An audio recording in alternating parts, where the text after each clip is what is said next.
Hello, আসসালামু আলাইকুম। ওয়ালাইকুম সালাম। কে বলছেন?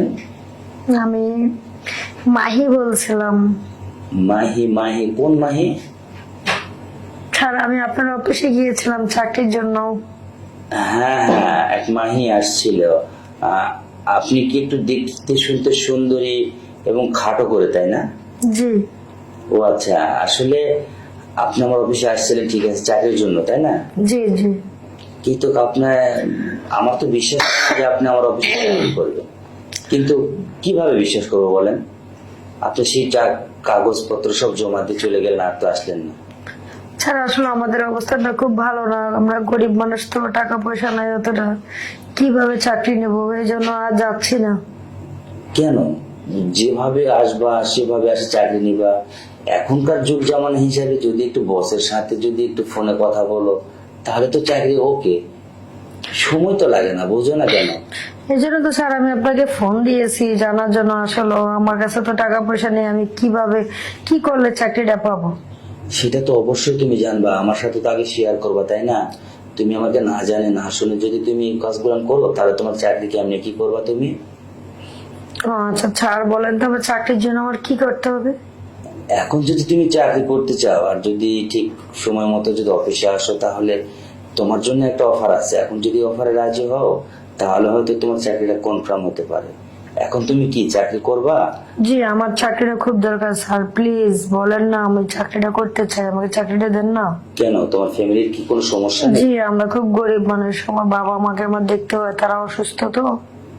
কিন্তু দেখে তো মনে হয় না আপনি একদম মানে গরিব ঘরের সন্তান। আপনি যেভাবে আসছিলেন, যে গেট আপে আপনি চলাফেরা করছেন, তা আসলে স্যার, ওটা তো আমার অভ্যস্ত হয়ে গেছে।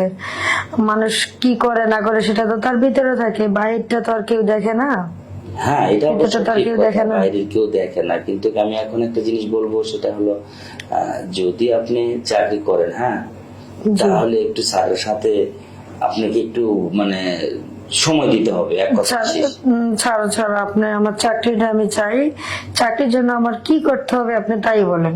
হ্যাঁ, ওই যে বললাম তো একটা কথা, যে যদিও একটু সময় দিতে হবে আর কি। স্যার প্লিজ, চাকরির জন্য আমি সব করতে রাজি আছি।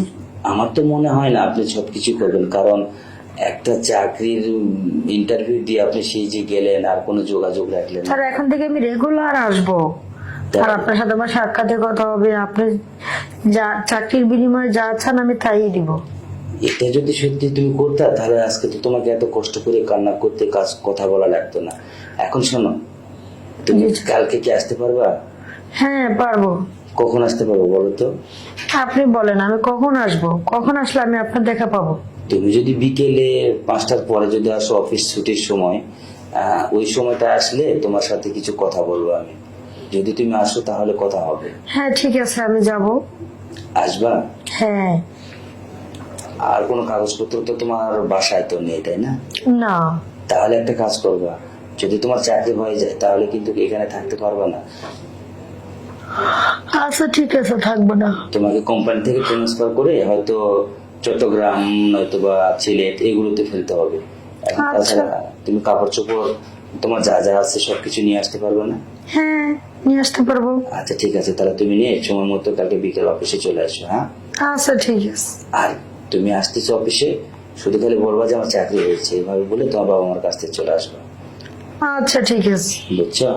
হ্যাঁ। কারণ একটা বিষয় তো বুঝতেই পারতেছ, চাকরি জিনিসটা কিন্তু কোনো মানে সুবিধা না, আবার খুব সুবিধা। এটা সবসময় মানতে হবে, সবকিছু বুঝতে হবে, সবকিছু জানতে হবে। বোঝো না? Okay sir. আচ্ছা ঠিক আছে, তাহলে একটা কাজ করো, তুমি তুমি অবশ্যই কালকে বিকেল টাইমে চলে আসো, হ্যাঁ? আচ্ছা ঠিক আছে, আমি আসবো, চলে আসবো। আচ্ছা ওকে। আমার চাকরিটা হবে তো স্যার? আরে হবে মানে কি, 100%। আচ্ছা ঠিক আছে স্যার, তাহলে আমি আসবো। আচ্ছা ঠিক আছে, আসো, হ্যাঁ? ওকে, বাই। বাই।